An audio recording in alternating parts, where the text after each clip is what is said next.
Hello everyone, welcome back to my channel. दोस्तों, प्रस्तुत हैं आज की ब्रेकिंग न्यूज़। आइए पहले हेडलाइन देखते हैं। एनपीएस में न्यूनतम लाभ तय करने की तैयारी।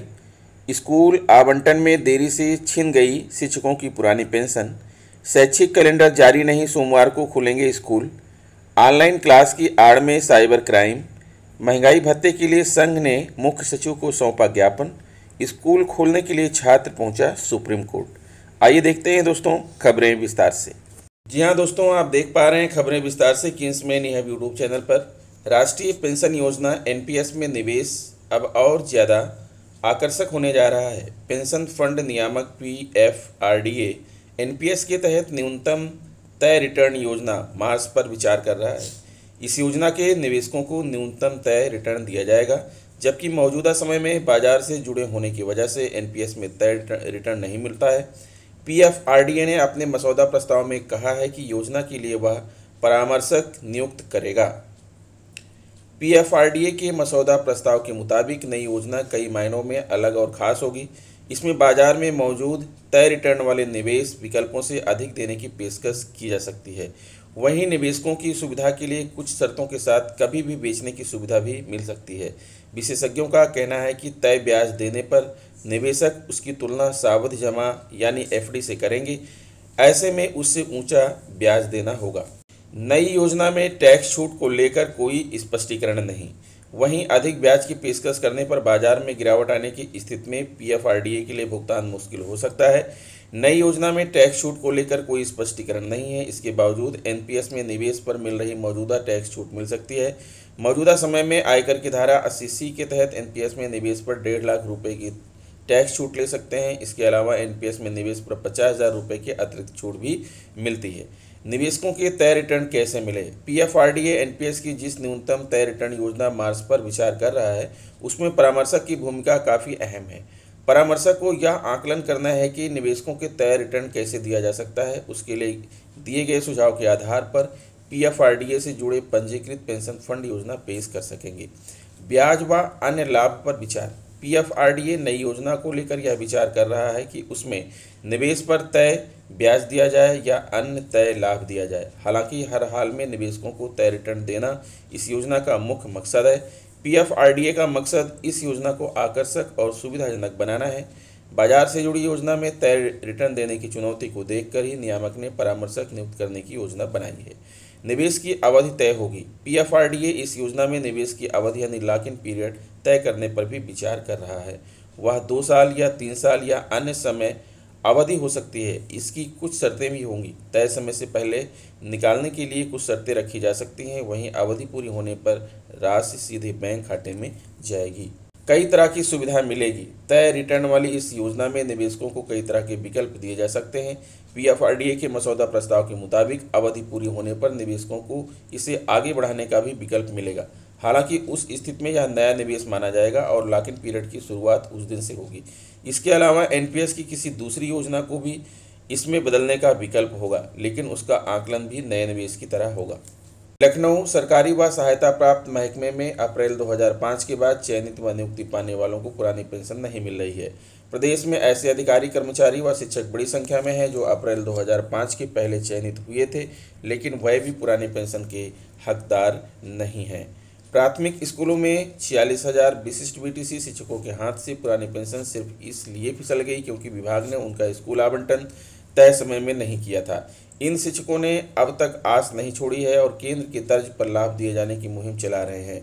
विशिष्ट बीटीसी प्रशिक्षण के 46,000 शिक्षकों का विज्ञापनवार जनवरी 2004 को जारी हुआ था। इसमें स्वतंत्रता संग्राम सेनानी, आश्रित व बीपीड करने वाले अर्ह नहीं थे।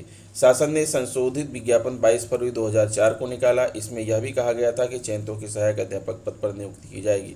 भर्ती में जितने पद थे उतने अभ्यर्थियों का चयन हुआ, यानी सभी का शिक्षक पद पर चयन पक्का था। मई माह में काउंसलिंग व अगस्त से प्रशिक्षण शुरू हो गया। सभी चयनित जनवरी 2005 में प्रशिक्षित हो गए। अभ्यर्थी इंतजार करते रहे, लेकिन बेसिक शिक्षा विभाग ने चयनितों को स्कूल आवंटन नहीं किया। इसी बीच 1 अप्रैल 2005 के बाद चयनित व नियुक्ति पाने वालों की पुरानी पेंशन खत्म करके नई पेंशन योजना लागू कर दी गई।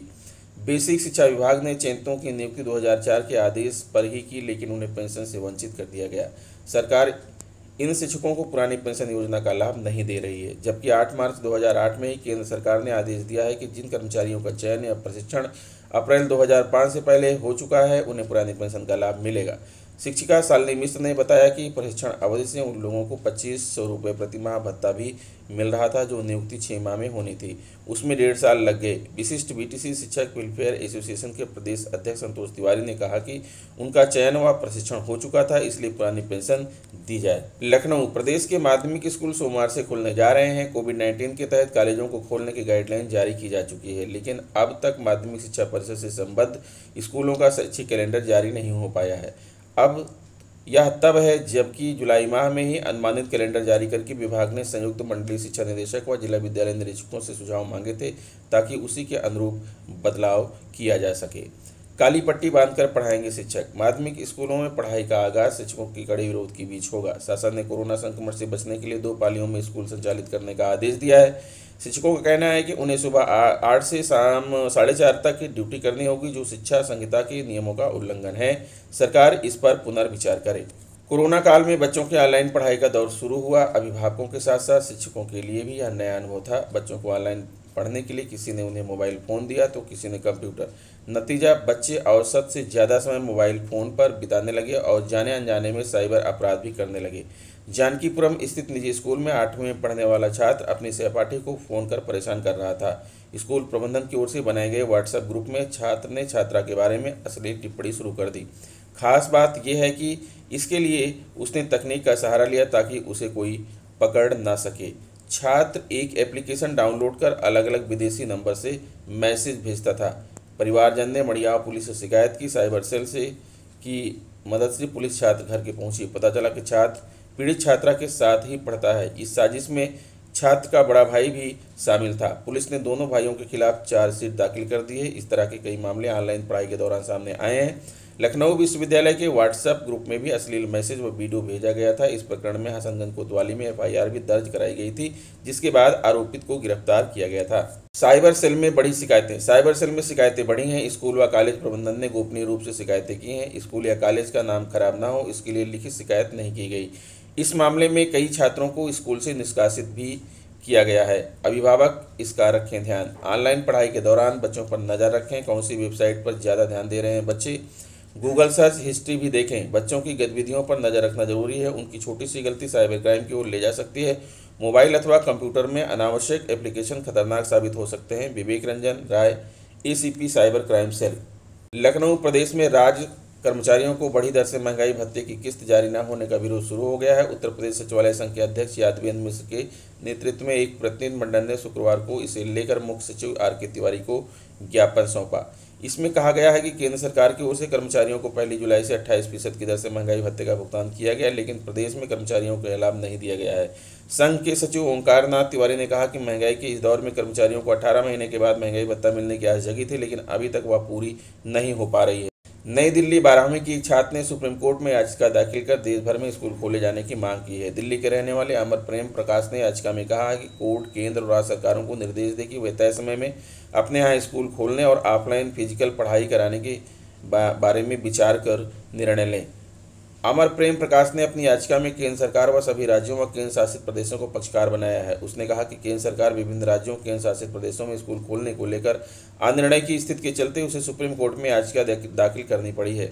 याचिका में संविधान के अनुच्छेद 14 समानता, अनुच्छेद 21 जीवन और स्वतंत्रता तथा अनुच्छेद 21 से शिक्षा के अधिकार की दुहाई देते हुए कहा गया है कि कोर्ट सरकार को आदेश दे कि वह स्कूल खोलने के बारे में समग्रता के साथ शीघ्र निर्णय ले।